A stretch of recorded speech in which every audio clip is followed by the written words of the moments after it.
Welcome back, Superbike viewers. Well, it's Chopsy here, and I've been away in Slovenia riding these new Suzuki models. So this is the new GSX-8TT and T. So basically, these are the well-known sort of 8S platform, which that platform, that engine, that frame, which you'll find in the V-Strom 800. There's the 8S naked, and of course the 8R, like the sports bike version. Well, for 2025, Suzuki have released this 8T and 8TT, which is basically that platform, more or less unchanged. There's some subtle tweaks. You've got a lithium battery, which saves 2 kilos.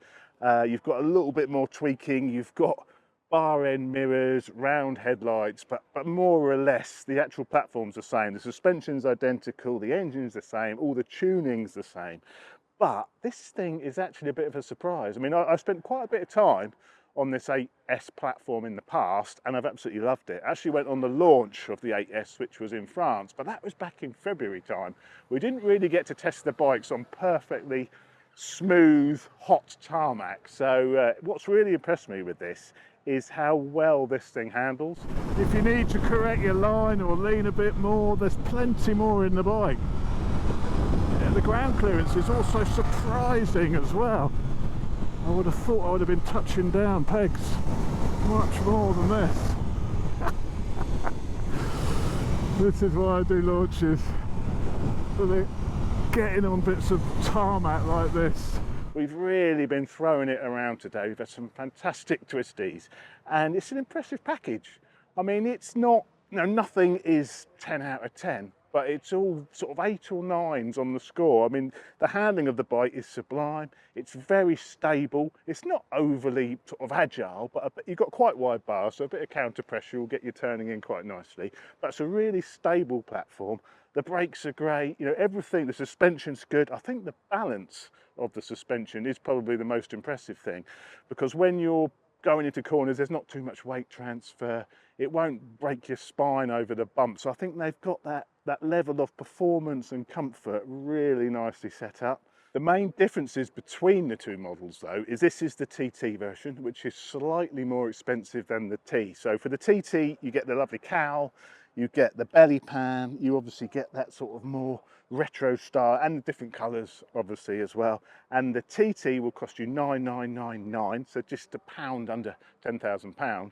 And on the T version, you've of course got the same layout, but you don't have the cowl, you don't have the belly pan, and that version is I think it's 9,699. So it's a little bit cheaper, but I think for me, I really like the look of the TT. I love that screen. The Suzuki made a big thing of the new headlight they've done. So they've got this new round design headlight, and they're actually saying it's one of the best headlights for the beam spread that they've ever produced. Obviously not been able to test that today. And this is the first time, would you believe, in many, many years, Suzuki have actually added bar end mirrors to one of their bikes. So what may seem like a relatively sort of simple add-on, bar end mirrors, Suzuki are quite proud of these, and we actually had about 20 minutes talking about these in the presentation last night. So you wouldn't think that you could talk so much about bar end mirrors, but I have to say, you've got brilliant visibility behind you, you've got no vibration in the mirrors, and these are all apparently hand finished. So there you go, that's where your extra money is going over the 8S platform. All of the electronics, the screen, all of that is just carried over directly from the 8S. So the only question is really, I mean, this TT version is £2,500 more expensive than an 8S. And for your £2,500, yeah, you're getting a lithium battery, you're saving a couple of kilos there, you're getting nicer finishings, you're obviously getting this really rather nice retro design, raised Suzuki badging, the bar end mirrors, but it seems like quite a lot of extra money for what is basically an 8S. Now don't get me wrong, I've been really impressed with this today, and this platform is amazing, but it really is just a restyle. So I think it looks much better than the 8S, but is it worth £2,500? I think the 8S is actually on offer, but it is £2,000 more expensive than an 8S. So is it worth the extra money? That's for you to decide, I think, but it certainly is a well-rounded package that now looks absolutely fantastic as well. So thanks for watching, really appreciated. See you next time.